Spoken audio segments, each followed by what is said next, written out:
Greetings and welcome to In-Depth. I'm Dike Rostant. Now, the Ministry of Agriculture, Land and Fisheries is dedicated to promoting sustainable agriculture, land use, and fisheries practice for the economic and social development of our nation. Now, its line minister recently had cause to issue a warning against the illegal import of livestock. Chief Veterinary Officer Dr. Lana Gyan, she joins us to share more.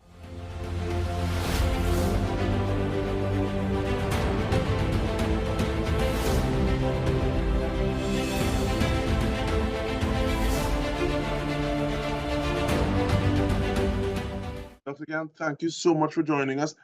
So the premise of the conversation is about illegal importation of livestock. Give us a definition so we can start from that premise. Thank you. Okay, so the illegal importation of livestock is basically the intentional movement of animals across borders without giving consideration to the internationally established rules for trade in that animal or animal product. Now, what does that mean? Just to break it down, it just means that you're moving animals across borders without the proper checks and balances. Thank you so much. And this, like I said, the entire conversation, it follows an incident that saw 43 animals apprehended during an attempt to smuggle them into the country via an illegal entry point in the carcass. So what is the procedure to treat with these animals that would have been, these 43 animals that would have been confiscated? Okay, so I guess we can take maybe like a step back before we even get there, because something that we need to understand is different countries have different considerations when it comes to animal health. Okay, so one country may be living with certain diseases that Trinidad and Tobago does not have and we do not want. So when we are talking about the illegal entry of animals, we do not have a context point. The ministry, we being the ministry, we don't know where these animals are coming from, if they're sick, what they're carrying. And it's important to understand that even though they look outwardly healthy, they may still be shedding certain viruses, or they may still be carrying diseases that we do not want. So when these animals land on our shores with that context and without any prior notification, we have a couple options. We can send them back to the country of origin. We can quarantine them in official quarantine stations and then do the needful tests and then decide what we're doing with them after, if we're returning them to the owner, if we're slaughtering them, or we slaughter at the point of entry, right? Humanely euthanize them. Okay, if in this instance, we chose to euthanize them at the point of entry because in our risk determination, we determined that the risk was a little too high to transport these animals to, another area, to keep them around, because we don't know where they came from. We don't know what they're bringing. And our goal is to secure our national livestock. So that's what we did. And with that, it makes me want to ask about consequences as well. And I say that because it's not one person that was bringing the animals in.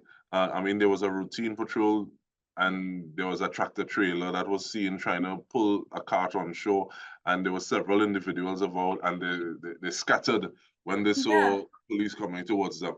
If any of these individuals are caught, what are some of those consequences? What are some of the things that are in there to bring them to bear? So the act that we operate under is the Animal Diseases Importations Health and Welfare Act, right? That gives us all legislative powers. And within that act, there's the section on offenses, which states that if you illegally import an animal, you can face a fine of up to $200,000 and 5 years imprisonment. But you have to be found guilty on summary conviction. So that is the difficulty there. You have to actually catch the person. They have to go through the legal system, be found guilty and all of that. And in this case, as you would have mentioned, we didn't catch them. It makes me want to know, who are some of the stakeholders involved to help kind of implement that law? So naturally, when you talk about catch, you're thinking about TTPS. Are there any others? Coast Guard? Yeah, so it was actually Customs and Excise who would have alerted us to this.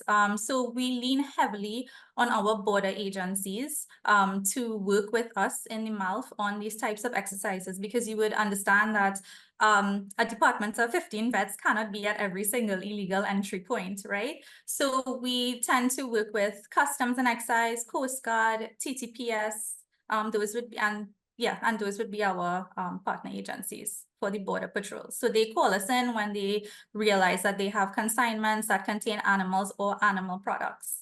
And I think this might be a good place to plug. We're talking about animals, right? And you always have the visual in the news of live animals. So you have the pictures of the sheep and goats and the cows, but actually animal products is equally as important. So there are things like cheese and honey and meat that tend to come in with it as well that are equally, they carry an equal risk. And that's one, and I'm glad you said that because that's one of the questions I wanted to ask, whether or not it's just a matter of, to your experience, what are some of the things that you see? Is it just small ruminants? Because I'm also thinking logistics of how it is we're going to be smuggling if we're doing that. So it's not just small ruminants. You're saying, because you mentioned cows as well. What are some of those other things? Listen, it's amazing. I've been on the beach in Cedros at 1 a.m. When we're calling with customs, and just to see how these animals are smuggled. I think in that case, it was a couple of years ago, it was about 5 or 6 cows, like I'm talking full-size cattle in pirogues, and to see the poor animal welfare. And this is another thing that we really want to get across to the public.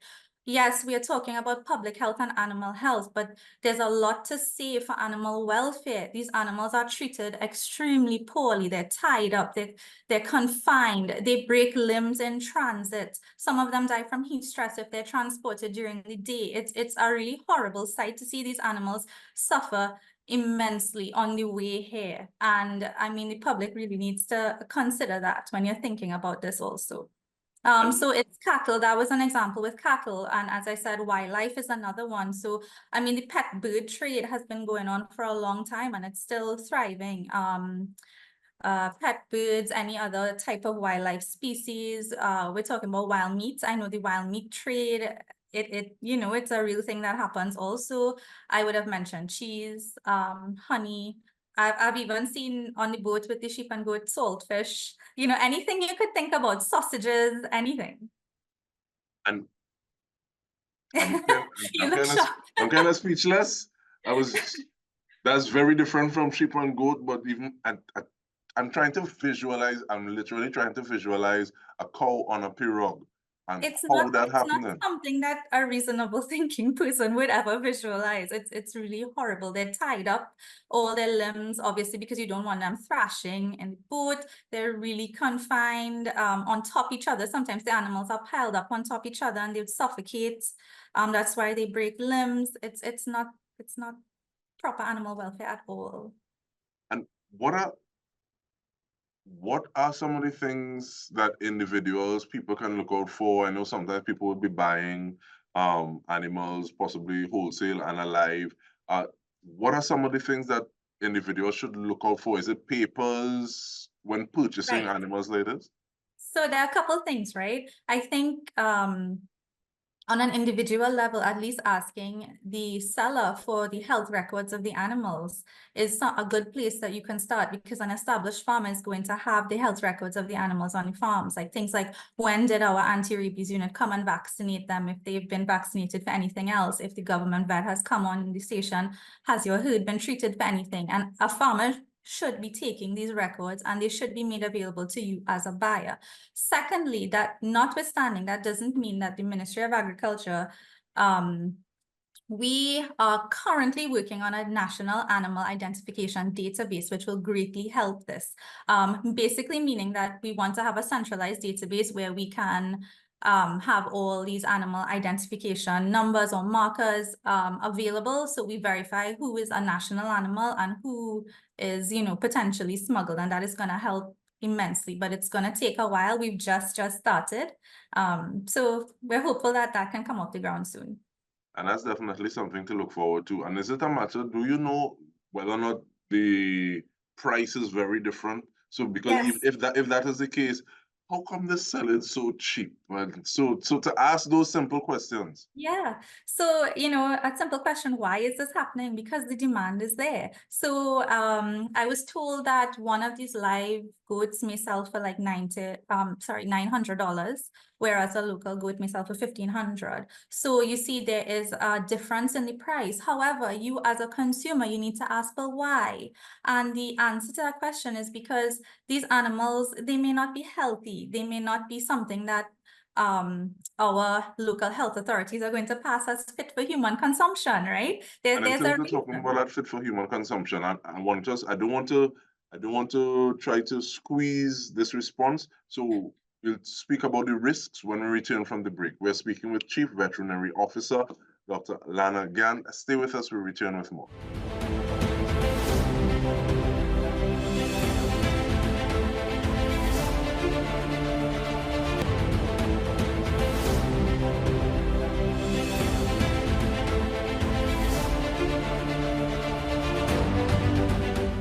Welcome back. We are having a spirited conversation with the Chief Veterinary Officer, Dr. Lana Gyan, and we're looking at the issue of illegal animal importation. Just before we took the break, we're saying, yes, it's one thing to say, okay, well, this price is very different from this price, but a large part of the difference in price is because there are so many other risks that are involved. So in terms of those risks that would redound to individuals and I guess the population at whole. Read and spell for me, please, Dr. Gyan. Yes, so I think, in order to understand why a local farmer may charge a certain price, you have to understand there are lots of inputs that go in to raising that animal, from feed to medication to prophylactic treatment like vaccinations, right? And then there's also the additional cost. They use the abattoirs and they get the meat inspected, and all of these things are costs or inputs to our farmers, and that will determine the price that they charge you as a consumer. But you have to understand that these things are put in place because the end product that you will consume has been verified that it is healthy to consume and you are safe to eat it. However, when you purchase these animals that we do not know where it's coming from, we do not know if they're coming with any diseases. And now these diseases, I know we're speaking about veterinary health, so we're thinking animal diseases, but you need to understand that there's some diseases that can actually be contracted by humans, and they're called zoonotic diseases. I'm sure you've heard about salmonella.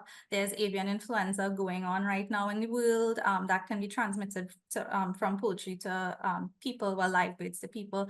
Yeah, so there are lots of risks that consuming this meat or consuming these animals would take on you as a consumer. And you're saying that, Dr. Gyan, and I'm thinking of the visual of scores of animals being euthanized because they were suffering from, is it hand foot? Foot and mouth disease. Yes. So foot and mouth disease is different from hand, foot and Well, mouth yeah, disease, yeah, right? yeah. Because there was one that scores of farms, they were just culling animals because they didn't want to, they want to save Yes, the rest of the stock. And yes, that also raises the point of, as opposed to just saying, okay, well, this can be harmful to the individual consuming it, what can it do to the stock that is in Trinidad and Tobago if yes. an infected animal comes in and starts that spread?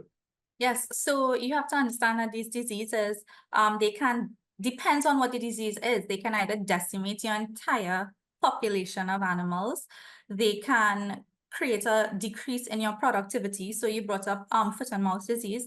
That disease tends to go through herds pretty quickly, and it reduces the production, meaning that the animal may not gain weight in the way it normally does. It's not going to produce milk in the way it normally does. You may have abortions, that kind of thing.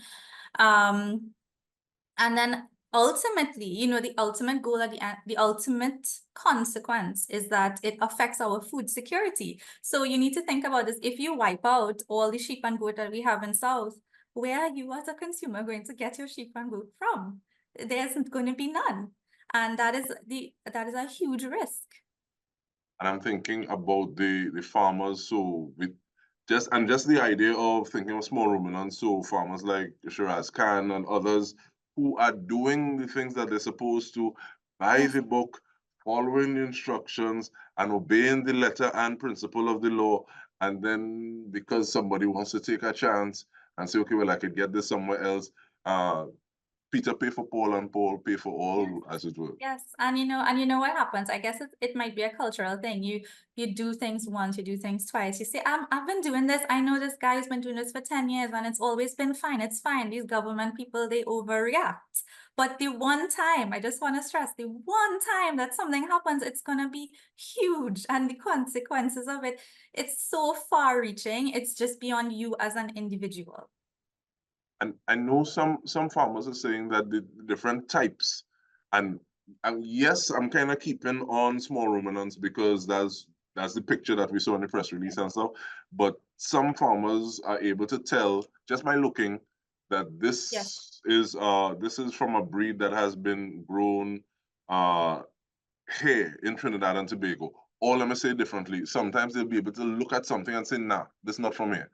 Yes. So, Are there some of those other things? So in addition to papers and making sure, okay, well, it's gone through these processes that you're supposed to have, are there other things that, and I think in farmers in general, so can be the able thing to look is, out for? back in the day, our farmers would know the breeds that our livestock stations would produce, or the breeds that circulate in the local herd. And then when you bring breeds from outside that we do not historically have, you can look at them and know, well, this isn't a Trini sheep or goat. However, because now this has been happening for so long, some of these breeds have been established or they've mixed with our herd, and it's becoming increasingly difficult to tell who is local and who is not local just by identifying the breed or the look of the animal. So that is making it even more difficult now. And that is an even bigger reason for the animal ID system that we need to implement. Point taken. But with all the talk about wrongdoing and the consequences and the risks, let's talk about the right way to do it in terms of how would someone go about legally importing livestock? Okay, so we can start with the act that I mentioned earlier, the Animal Diseases Act. It is on Google. You can Google it. It's on the Ministry of Agriculture's website, Trade, also Legal Affairs, right? Within that act, there are certain schedules at the back that speak to the approved countries that you can import certain animals and animal products from, right? So there are schedules that speak to cattle and sheep and goats and even the carcasses of those animals. Secondly, you don't have to do all of that as the public. You can just contact the Ministry of Agriculture, contact my office directly, and you put in your request. You talk to us on phone or you email us and tell us that you wish to import small ruminants from X country, and we will guide you on the things that you need to do so, or even if the country is approved or not approved. So we need to have those conversations. You need to reach out to us directly. And in terms of reaching out, I know that the ministry has a website. This is agriculture.gov.tt. Yes. And in terms of the division, talk to me about that. This is animal production and health, and I'm Yes. actually pulling it up while we're looking at it. And the Yes. contacts and the contact number, oh, 625-1473. Yeah, or 625-5997. You can email my office at cvo@gov.tt. We also have a Gmail account, which is aphmalmr@gmail.com. And if you don't get through to any one of those, you can call the ministry directly at their head office and they will put you on to us. So we want to thank you, Dr. Gyan, because we're looking at the Animal Production and Health Division, providing quality goods and services cost effectively and reliably to the satisfaction of customers. Let me just put in that plug. So people, we know what it is we're dealing with, and we have a better idea, because sometimes people say, I didn't know. So, and I didn't know that it could go so far, to your point, because you're doing this all the time, and it's just the one time that this thing happened and all fall down. So we want to thank you very much, Chief Veterinary Officer, Dr. Lana Gyan. And on behalf of the entire TTT News team, this has been In Depth with me, Dike Rostant. Thank you so much for joining us.